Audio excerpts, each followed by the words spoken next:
선교사님 선교 보고도 있는데 목사님 설교까지 얼마나 길어질까 생각하실 필요는 없습니다. 설교는 제가 그래서 짧게 합니다. 말씀 나누고 이어서 우리가 또 선교사님의 말씀들 함께 은혜를 받았으면 합니다.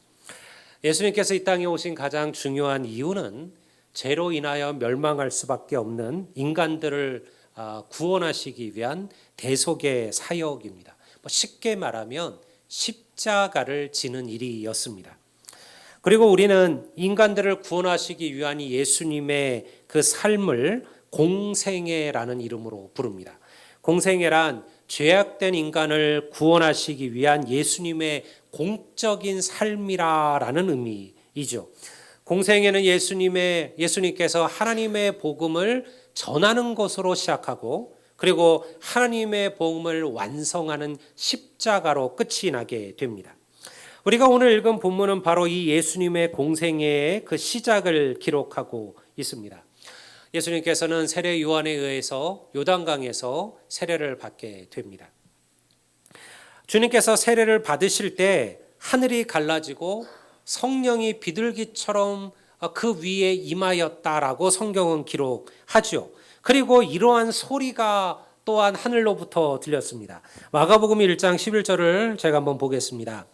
하늘로부터 소리가 나기를 너는 내 사랑하는 아들이라 내가 너를 기뻐하노라. 이 이야기는 주님께서 세례 받으실 때 하늘 말 그대로 하늘 아버지께서 들려주었던 소리였습니다. 여러분 이 정도면 뭐 다 끝난 거 아니겠어요? 성령이 비둘기처럼 임했고요.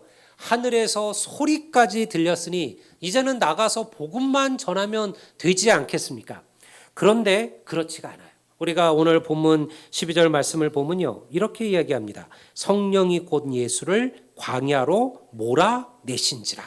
이 요단강의 그 벅찬 감격을 누릴 시간도 없이 주님께서 임하신 성령은 예수님을 광야로 몰아내셨다라고 말하고 있습니다. 이 어려운 십자가의 사역을 감당하기 위해서는요. 예수님도 준비가 필요하셨어요. 여러분 그 준비는 바로 기도하는 것임을 믿습니다.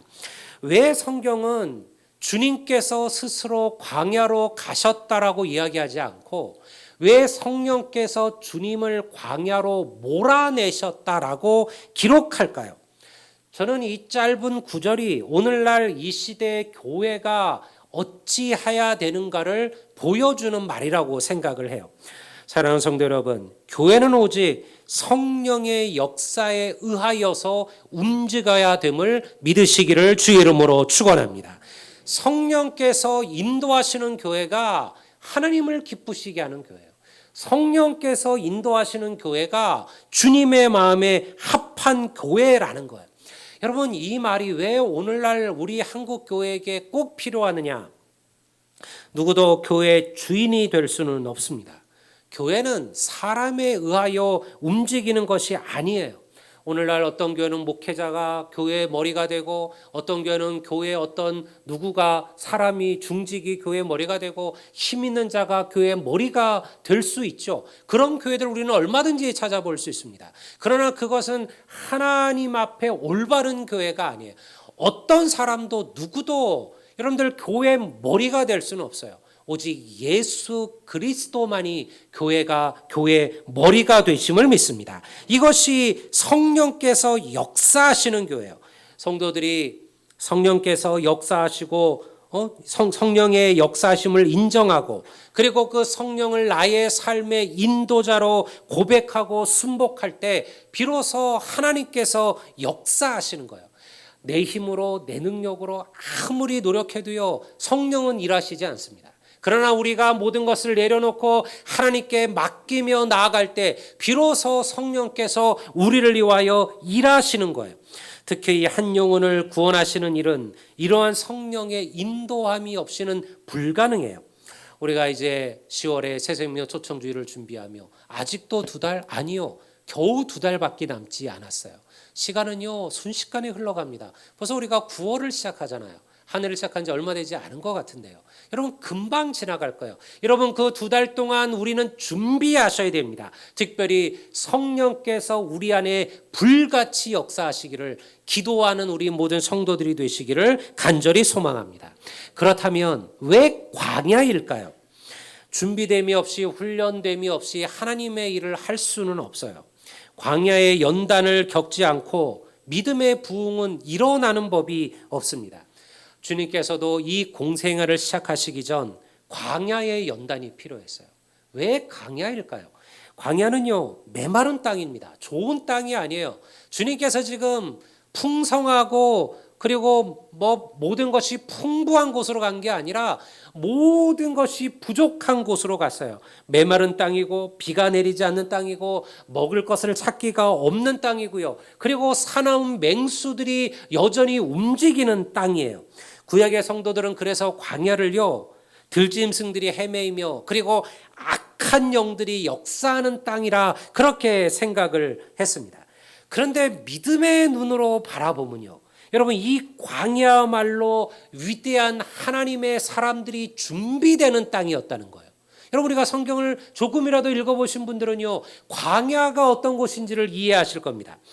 광야에서는 하나님께서 광야에서 하나님의 사람들을 준비시키셨으며 사명을 주셨죠. 모세를 생각해 보세요. 모세가 하나님을 어디서 만났습니까? 그는 미디안 광야에서 하나님을 만납니다.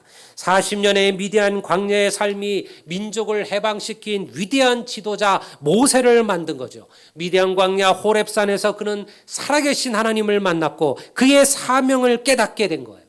출애굽한 이스라엘 백성들을 보세요. 여러분 그들이 바로 가나안 땅으로 들어간 게 아니에요. 그들에게는 40년의 광야의 삶이 필요했습니다.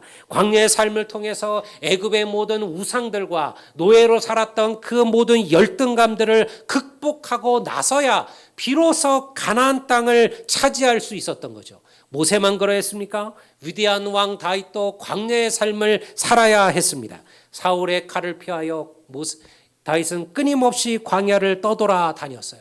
그 광야의 시간을 통해서 다윗은 무엇을 배웠을까요? 하나님을 신뢰하는 법을 배운 거예요. 어떠한 순간에도 하나님을 바라보고 어떠한 순간에도 먼저 하나님께 기도하는 다윗, 그 다윗이 이 광야를 통해서 만들어진 거예요. 바울도 마찬가지입니다. 갈라서 1장 17절을 보면요, 다메섹에 가는 도상에서 주님을 만난 그 바울을 성령께서 어디로 인도하셔요? 아라비아 광야로 이끌어내셔요. 그 광야에서의 3년의 시간이 위대한 전도자 바울을 만든 거예요. 성도 여러분, 우리가 하나님의 마음에 합한 인생으로 자라나는 일에는요, 반드시 광야의 시간이 필요해요. 하나님께서 우리들을 때로 광야로 이끌어내시고 광야로 몰아내실 때가 있어요. 아니, 모든 성도들은요, 반드시 광야의 시간을 견디어야 해요. 광야의 삶이 없이 위대한 신앙이 만들어지는 법은 없습니다. 여러분, 우리가 그렇잖아요. 그냥 하우스에서 편하게 끊고 쉽게 자란 꽃들은요, 절대 세상의 바람을 견디어내지를 못합니다. 여러분, 믿음에는 이런 광야의 시간이 필요하죠. 세상의 눈으로 보면 고달프고 힘들고 어려운 시간들이지만요, 믿음의 눈으로 바라보면 여러분 이 광야의 시간은 우리에게 축복의 은혜의 시간임을 믿으시기를 바랍니다. 문제는 이것을 우리가 어떻게 이겨내고 견디어내는가예요. 그 광야의 시간을 그저 아무런 의미 없이 버려진 것처럼 생각한다면 그 시간은 우리에게 그저 고달픈 시간이에요. 그러나 하나님께서 나를 연단시키시고 나를 준비시키시고 나를 정금처럼 세우시기 위한 그러한 연단의 시간으로 훈련의 시간으로 받는다면 우리는 그 광야의 시간들을 통하여 하나님이 기뻐하시는 위대한 믿음의 성도들로 세워지게 될 줄을 믿습니다. 그렇다면 주님께서는 이 광야로 왜 가셨을까요? 왜 주님께 이 40이라는 광야의 시간이 필요하셨을까요? 마태복음 4장 2절은요, 광야의 40일을 이렇게 기록합니다. 40일을 밤낮으로 금식하신 후에 줄이신지라. 여러분, 예수님께서 밥을 굶기 위하여 광야로 가신 게 아니죠. 주님께 무슨 다이어트가 필요했겠습니까? 내가 그래도 이제 세상에 나가서 하나님의 복음을 전해야 되는데 이왕이면 내가 살도 좀 쫙 빼고 좀 단장해서 그리고 내가 복음을 전해야지 이런 생각했었을까요? 아니겠죠, 여러분. 그 40일은요 금식의 시간이었어요. 근데 우리는 금식을 얘기하면 꼭 그 뒤에 따라 붙는 게 있어요. 여러분, 금식 뭐예요? 기도죠. 여러분, 우리는 다른 거 하려고 금식하는 거 아니에요. 여러분, 금식하실 필요 별로 없어요.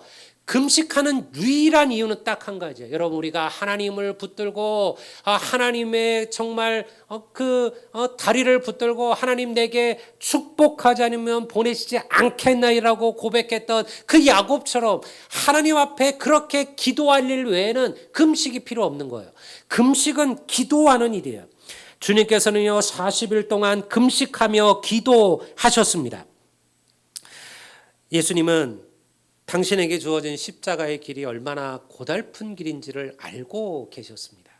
여러분, 그것은 우리는 지금 너무 쉽게 주님의 십자가를 받아들여요. 사실은 우리들 가운데 예수님의 십자가를 하나하나 생각하며 그 고통의 길, 그 고난의 길을 돌로로사, 비아 돌로로사라고 부르는 그 십자가의 길을 사실은 기억하는 이들이 많지 않을 겁니다.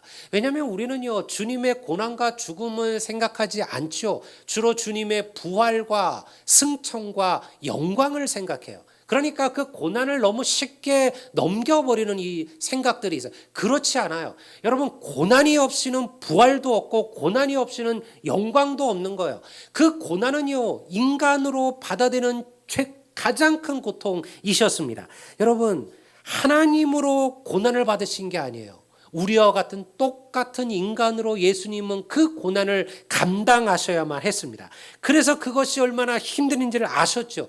그래서 주님도 기도하신 거예요. 그리고 오늘날 우리에게 가르쳐 주시는 겁니다. 성자 예수님께서도 성부 하나님의 뜻을 순종하기 위하여 기도의 삶을 살았던 것처럼 너희도 그렇게 기도의 삶을 살라라는 거예요. 여러분, 예수님이 기도하지 아니하신다고 해서 주님께서 그 시험을 통과하지 못하실 리는 없었을 겁니다. 어쩌면 이것은요 오늘날 우리에게 주는 가르침이에요. 예수님께서 왜 새벽 미명마다 기도하셨을까요? 왜 예수님께서 밤이 맞도록 기도하셨을까요? 주님은 기도하지 않으면 능력을 못 행하시는 분이셨을까요? 그렇지 않아요. 주님의 기도는요 사실은 오늘날 우리들을 위한 기도였어요. 우리에게 본으로 가르쳐 주시는 것이죠. 기도 없이는 살아갈 수 없음을 주님께서 알게 하시는 겁니다. 여러분, 영혼을 위하여 기도함이 없이 이 사명 감당할 수가 없습니다.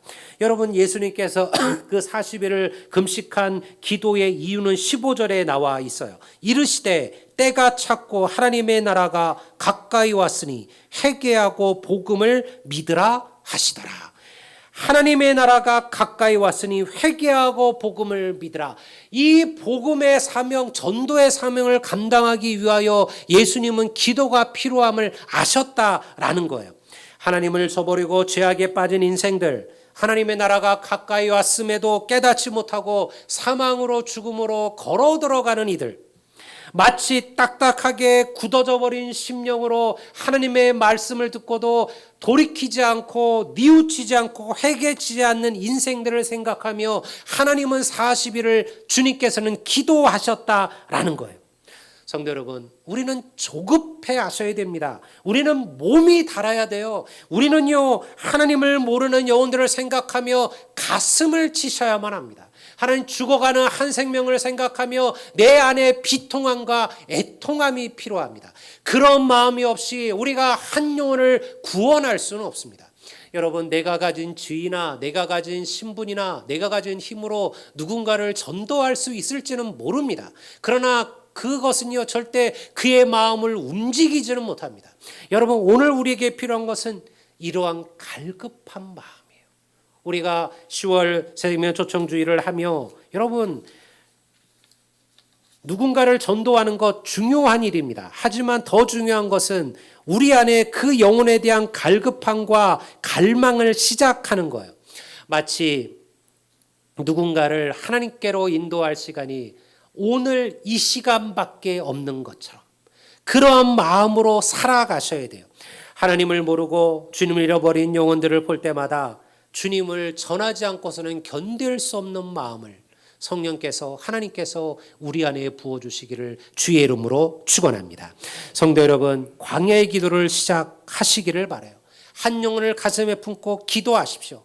나 같은 이를 사랑하여 누군가 내게 복음을 전하고, 그리고 이 민족을 누군가 사랑하여 자신들의 전 삶과 생명을 바쳐 이 땅에 주님의 복음을 전했어요. 오늘 우리가 그 복음의 열매임을 믿습니다. 그리고 하나님은 오늘 나를 통하여 또 다른 누군가에게 이 복음의 놀라운 은혜를 전하기를 원하신다라는 거예요. 우리 이번에 10월의 새벽 초청주의를 통해 하나님의 기쁨이 되고 하나님의 즐거움이 되는 놀라운 복음의 역사가 여러분의 삶 속에, 가정 속에, 또 직장 속에, 우리의 모든 삶의 일상 속에 나타나는 놀라운 은혜가 있기를 소망합니다. 이 복음의 간절함을 붙들고 우리 나아가시고 기도하는 우리 모든 성도들이 되시기를 우리 주의 이름으로 축복합니다. 이제